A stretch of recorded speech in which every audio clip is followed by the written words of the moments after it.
সকাল সকাল 500 টাকা নিয়ে নিলাম। কখন থেকে বলছি 500 টাকা দাও, খাসি মাংস নিয়ে আসি, 500 টাকা দাও। বলছি 500 টাকা দাও, 100 টাকা বেশি দেবো, 500 টাকা দাও, 100 টাকা বেশি দেবো। আমার এমনিতেই শরীরটা ভাল লাগছে না, মনে হচ্ছে যে আজকে রান্না বান্না কিছু করি না, চুপচাপ বসে থাকি। আমি রান্না করব না, তুমি দেখো। আছে আছে সবজি আছে, হ্যাঁ আছে। সবজি বেশি কিছু আনবা না, আগের দিন কত সবজি এনেছো, সেই শুটকিয়ে পচিয়ে পচিয়ে খেয়েছি। আজকে খাওয়ার মতন সবজি আনবো বা কালকে খাওয়ার মতন অল্প। আমার ভালো লাগে না ওই ফ্রিজের সবজি। আরে পেট গরম হচ্ছে, অত গরমের মধ্যে রিক্স খাবার খাওয়া যায় না, বললে শোনে না, জানো তো এই লোকটা। গুড মর্নিং, শুভ সকাল। একটু ঝগড়া করে নিলাম, সকাল থেকে মাথা খারাপ করে দিচ্ছে। রান্না বসাবো মেয়ের জন্য, উঠে ব্রাশ ট্রাশ করে চা খেয়ে দুজনে মিলে এখানে বসে বসে। তুই ওকে কী করে দেবো? আসুক দেখি, যদি ডিমের ঝোল করে দিতে বলে। তা তুমিও তো সকালবেলা খাবা। ভাত করি আর ওই মশলা ছাড়া যেরকম সেদিন ডিমের ঝোল করলাম, আসুক দেখি ডিম খায় না সোয়াবিন খায়, যা খাবে খাবে তাই বানাই। চলো সঙ্গে থাকো তোমরা। আসে বিয়ে বাড়ি নিমন্ত্রণ ছিল, মনে হয় যাওয়া হবে না। বললাম যে একটু দিয়ে আসো, আমি একা যেতে পারি না। বলছে আজকে আমার ভালো লাগছে না, যাবো না। চলো সঙ্গে থাকো। দেখো কালকে কলিন আনতে বলেছি, নিয়ে এসছে আজকে। এই যে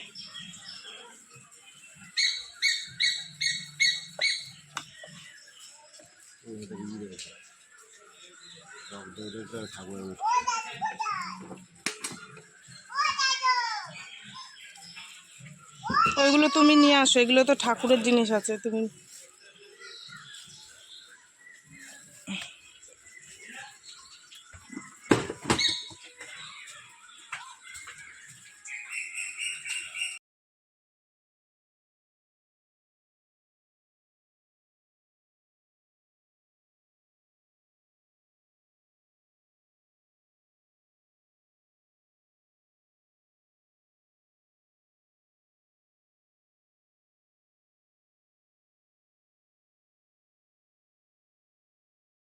তো বন্ধুরা, এই যে ভাত হয়ে গেছে, আর এখানে ডিম আলু আলাদা সিদ্ধ করে নিয়েছিলাম। নিয়ে এই যে মেয়ের জন্য এখন ঝোল করব পাতলা করে, আর মাংসটা তোমাদের দাদাভাই করবে। মেয়েকে আগে টিফিন গুছিয়ে দিয়ে নিই, তারপরে বুঝলা ডিমের ঝোলটা পাতলা করে দিই। এই হচ্ছে ডিমের পাতলা ঝোল। আজ লঙ্কার গুঁড়ো দিনে, জানো তো বন্ধুরা, এই যে গোটা কাঁচা লঙ্কা চিড়ে চিড়ে দিয়েছি। চলো মেয়েকে চা করে দিলাম, টিফিনটা বানিয়ে দিই। এই দেখো ডিমের ঝোল পাতলা করে আর গরম ভাত, মেয়ের টিফিন। ঠিক আছে চলো, হয়ে গেছে, গুছিয়ে দিই। যে তোমাদের দাদা ভাইয়ের আর তোমার আমার ছোট মেয়ের ভাত, বুঝলা, খেয়ে নে। এনা এনে দিয়ে নে, খাওয়া দাওয়া করুক। তুমি কি খাবা, কি খাবা? এই দেখো তোমাদের দাদা ভাই কষি মানে মাখিয়ে টাখিয়ে বসিয়ে দিয়েছে। আমাকে বললো একটু নাড়া দাও তুমি, কষ্ট হয়ে গেছে বুঝলা। আর এই হচ্ছে আমের চাটনি হচ্ছে, দেখো এক সাইডে চাটনি আর এক সাইডে মাংস। এটা আবার প্রেসারে দিতে হবে। চলো ভালো করে কষিয়ে নিই।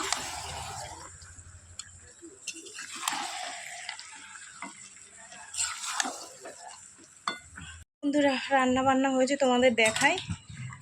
আমের টক চাটনি, আজকে টক না, আজকে চাটনি করেছি আমের। এর মধ্যে একটু মৌরি ভেজে বেটে দিলে, মৌরি আর শুকনো লঙ্কা, হেভি লাগবে খেতে। আর এই হচ্ছে আমাদের খাসির মাংস। ঠিক আছে, তো এখান থেকে আমি আমার মায়ের জন্য একটু তুলে রাখলাম, আমার মেয়ের জন্য একটু তুলে রাখলাম, আর বাদ বাকি রয়েছে বুঝলা। চলো রান্নাবান্না কমপ্লিট, যেটুকুটা কাজকর্ম আছে টুকটাক সারি। বাইরে করেছে মেঘ, বাসন কোসন তুললাম, এই যে এগুলো এখন মাজবো। জামা কাপড়গুলো তুলে নিয়ে আসি, ঝাঁটটা দিলাম, বাড়িঘর ঝাড় দিয়ে পরিষ্কার করে নিয়েছি। জামা কাপড়গুলো তুলে নিয়ে আসি, নাহলে ঝপাত করে নামলে আর তুলতে পারবো না, বুঝলা। এদিকে কাচই নি গো, তাও ভিজা ভিজা আছে। মনে হয় ঝড় একটা ছাড়বে জোরদার। পুরো অন্ধকার হয়ে এসছে, পুরো গাছের পাতা একটা নড়ছে না, দেখো।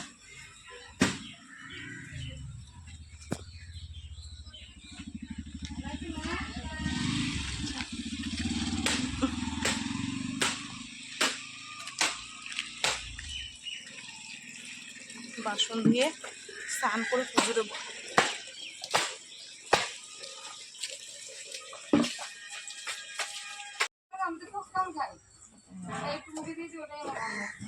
একটা নাইটি ছিল, ধুয়ে দেখি কি অন্ধকার, মনে হচ্ছে এক্ষুনি গুরুম গারুম করে নামবে।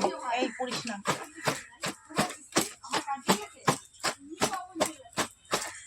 শুকাবে না, মিলে রেখে দিই।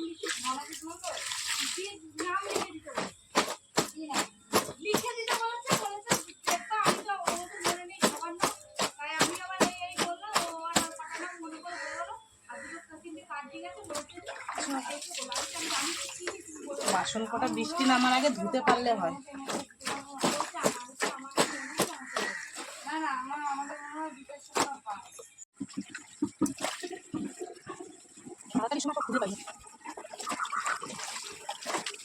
বাবা কি গুরুম গুরুম করছে, এক্ষুনি নামবে।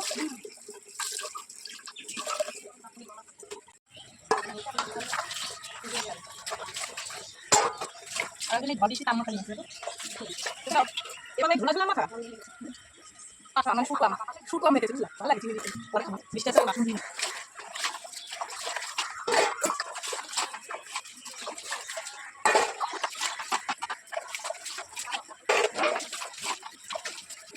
তো বন্ধুরা এখন বাজে 2:30 আর আমি সব কাজকর্ম সেরে এই যে খেতে দিয়ে দিয়েছি ঠাকুরকে। তোমাদের দাদাভাই মিষ্টি নিয়ে এসেছিল, তাই দিয়ে দিয়েছি, আর এই যে কিছুটা রেখে দিয়েছি। ঠিক আছে, চলো ঠাকুর খাওয়া দাওয়া করুক, এবার আমরা খাওয়া দাওয়া করি। ঠিক আছে, ভাত বেড়ে নিয়েছি তোমাদের দাদাভাইয়ের, আর এই ডালটা না ছিল ফ্রিজে, তাই একটু গরম করে দিলাম, বললো দাও খাবো। আর এটা ছোটো মেয়ের থালা, এটা আমার থালা। চলো খাওয়া দাওয়া করি, অনেকটা বেলা হয়ে গেছে। ঠিক আছে, খেয়ে বল কেমন হয়েছে রান্নাটা। ঠিক আছে, আর এটা তোমাদের দাদাভাইয়ের, আর এটা আমার। তো বন্ধুরা এখন বাজে 6:30। সেই যাবো না ইচ্ছা করছিল না, একা একা যেতে ইচ্ছা করছিল না এই বিয়ে বাড়িতে। তাই এখনও আমার যে বোন, ও আসলো, দুজনে মিলে একসাথে। ও বললো যে যাবি, চল ঘুরে আসি, আবার রাত্রিবেলা চলে আসবো। আমি বললাম তাহলে চল, মানে রাধা মাধবের অনুষ্ঠান হচ্ছে, নিমন্ত্রণ করেছে, না গেলেও একটা খারাপ দেখায়। তাই আমি আর ছোটো মেয়ে যাচ্ছি, দাদাভাই যাবে না, বড় মেয়ে বাড়িতে রয়েছে, রান্না বান্না রয়েছে। তাও আমি মেয়েকে বলেছি রুটি তরকা নিয়ে আসিস রাত্রে খাওয়ার জন্য। ঠিক আছে, তো এই যে দেখো আমি এই শাড়িটা আর এই ব্লাউজটা পরেছি। বেশ গরম জানা, বেশি ইলিং বিলিং সাজ দিয়ে লাভ নেই, বুঝলা। চলো বেরোবো, রেডি হয়ে গেছে, ব্যাস আর কিছু মানে করবো না, জুতো পায়ে দেবো, এবার বেরোবো। হয়েছে দিয়া তোর? হ্যাঁ,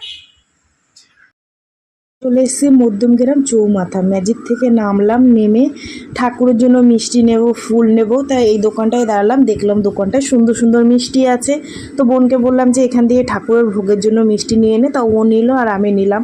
তারপরে সাইডে ছিল ফুলের দোকান, সেখান থেকে ফুল নেব, নিয়ে তারপর আমরা এখান থেকে টোটো ধরবো। এমনি আমাদের বেরাতে দেরি হয়ে গেছে, আর তারপর টোটোটা ছেড়েছিল আর একটু দেরি করে, জানো না, মনের টানটাই বড় টান। সকাল থেকে আসবো আসবো, তোমাদের দাদাভাইকে বলেছিলাম একটু দিয়ে আসো, তোমাদের দাদাভাই বলছিল আজকের দিনটা বাড়ি আছি, একা একা যেতে হবে না, থাক। তারপরে বোন বিকেলে এসে বলল যাবি, আমি বললাম চল, সকাল থেকেই মনটা পড়ে আছে এই রাধা মাধবের দিকে। তারপরে আসলাম, এসে যে দিদির হচ্ছে কি এটা বেআইন, তারপরে তার বৌমা ছেলে, কি বলবো, এরা এত অমায়িক, এত ভালো, সে মানে তোমাদেরকে আমি মানে কি বলবো, তোমরা কতটা হাসি খুশি, কতটা ভালো, সেটা তোমাদের না মানে কাছে নিলে বুঝাতে পারবো না।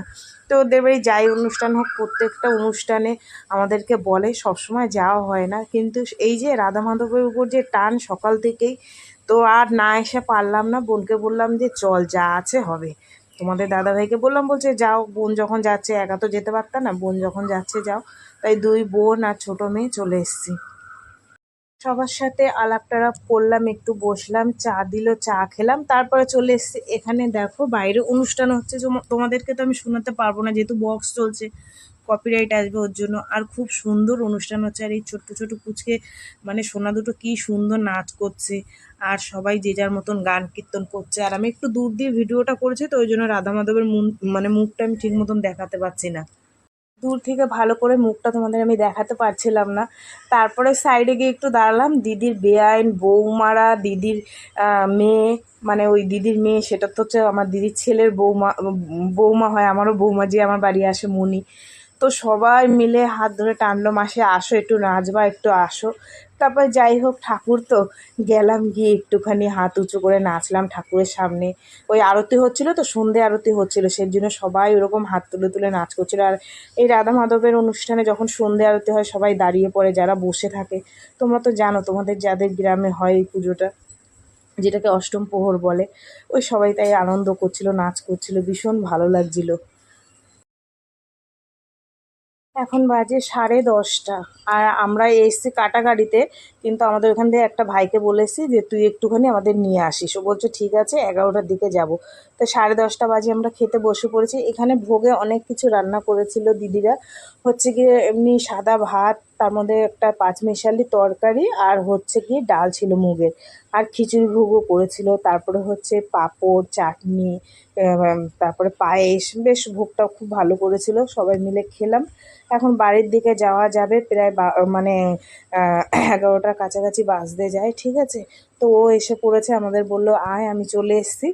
তো এখানে দেখো এই যে পুচকি আমার বন্ধুটা রয়েছে, বন্ধুকে বললাম বন্ধু যাচ্ছি।